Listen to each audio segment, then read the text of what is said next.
आज के व्याख्यान में हम भारतीय काव्य शास्त्र के अंतर्गत काव्य हेतु को जानने का प्रयास करेंगे।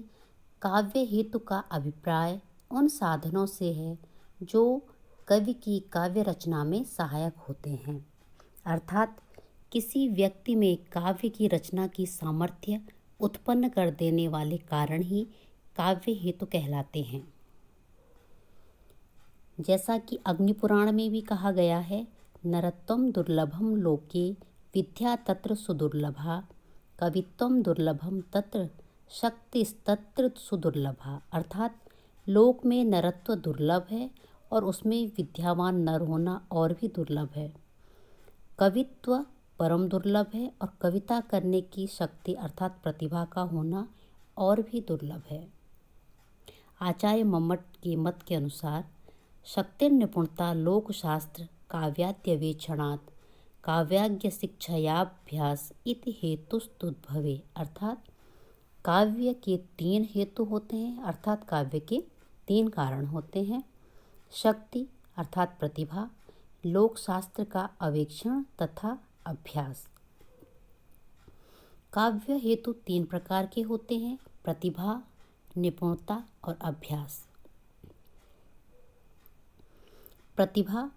प्रतिभा वह शक्ति है जो किसी व्यक्ति को काव्य रचना में समर्थ बनाती है। प्रतिभा प्रज्ञा का ही रूप है। आचार्य मम्मट ने प्रतिभा के विषय में कहा है, शक्ति कवित्व बीज रूपः संस्कार विशेष। अर्थात प्रतिभा कवित्व का बीज रूप संस्कार विशेष है, जिसके बिना काव्य सृजन संभव नहीं है। प्रतिभा काव्य का मूल हेतु है और यह ईश्वर प्रदत्त होता है।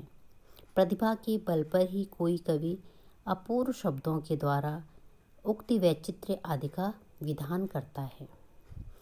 विद्वानों ने प्रतिभा को 2 प्रकार का बताया है: कारित्री प्रतिभा और भावित्री प्रतिभा। कारित्री प्रतिभा के अंतर्गत जिसके बल पर कवि कविता लिखता है, और भावित्री प्रतिभा वह होती है जिसके बल पर कोई पाठक कविता को समझता है। व्युत्पत्ति का शाब्दिक अर्थ है पांडित्य या विद्वत्ता। ज्ञान की उपलब्धि को भी व्युत्पत्ति ही कहा गया है। राजशेखर के अनुसार उचितानुचित विवेको व्युत्पत्ति, अर्थात उचित अनुचित का विवेक ही व्युत्पत्ति है। मम्मट ने भी व्युत्पत्ति को एक नया नाम दिया है, निपुणता। अर्थात निपुणता जगत के निरीक्षण व काव्य अध्ययन से ही प्राप्त होती है। अभ्यास काव्य निर्माण का तीसरा हेतु है अभ्यास। आचार्य वामन ने अभ्यास को महत्व देते हुए लिखा है, अभ्यास ही कर्मसु कौशलम भावहिति। आचार्य दंडी ने तो अभ्यास को ही काव्य का प्रमुख माना है। प्रतिभा के अभाव में काव्य रचना संभव नहीं है, फिर कोरा अभ्यास व्यक्ति को कैसे कवि बना सकता है। अर्थात हम अभ्यास के महत्व को नकार नहीं सकते।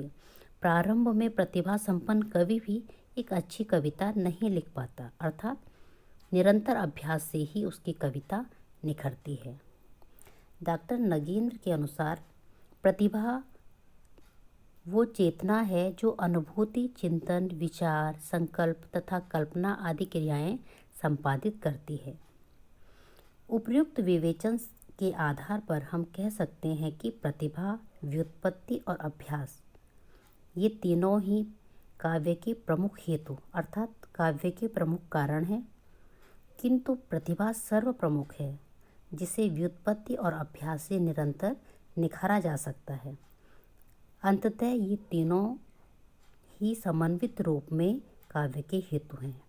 तो आज हमने इस व्याख्यान में ये जाना कि काव्य हेतु के 3 कारण हैं: प्रतिभा, अभ्यास और व्युत्पत्ति।